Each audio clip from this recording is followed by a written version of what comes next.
আসসালামু আলাইকুম, সবাই কেমন আছেন? আজকে আমি কচুর শাক রান্না করব। মানে কচুর যে ডাঁটা আছে ওইটার সাথে পাতা ২ টা মিলাই আজকে রান্না করব। তো আমি প্রথমেই লবণ দিয়ে এটাকে ভালোভাবে সেদ্ধ করে নিব।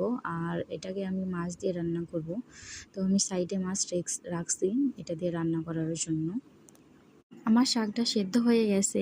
আমি এটাকে সুন্দরভাবে মানে ম্যাশ করে নিব, মানে ঘাঁটি করে নিব। তাছাড়া এই শাক, কচু শাক মানে এভাবে ঘাঁটি না করলে ভালো লাগে না।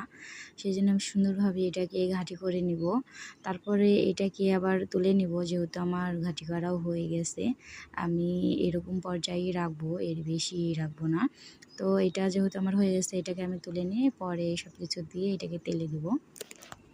এখন আমি সব রকমের মশলা দিয়ে নেব এখানে। প্রথমে একটু পেঁয়াজ কুচি আর হচ্ছে রসুন বেটে রাখছিলাম, মানে থেতো করে রাখছিলাম। তো এটা দিয়ে সুন্দরভাবে তেল দিয়ে এটাকে হালকা একটু কষিয়ে নিয়েছি। তারপরে সব রকম মশলা দিয়েছি, যেমন আদা বাটা, জিরা বাটা আর রসুন বাটা সব কিছু দিয়ে সুন্দরভাবে আগে কষিয়ে নিয়ে তারপরে এই যে মাছটা দিয়েছি।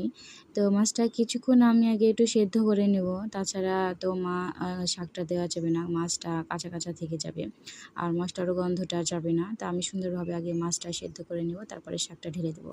আমার মাছটা হয়ে গেছে, এখন আমি এর মধ্যে শাকটা ঢেলে দেব। আর এটা সুন্দরভাবে নেড়ে চেড়ে এটাকে মিক্স করে নিব। আর এটা যত সুন্দরভাবে আমি নেড়ে মিক্স করব, বা এর যে পানি যে ভাবটা শুকায় গেলে এটা নামাই নিব আমি।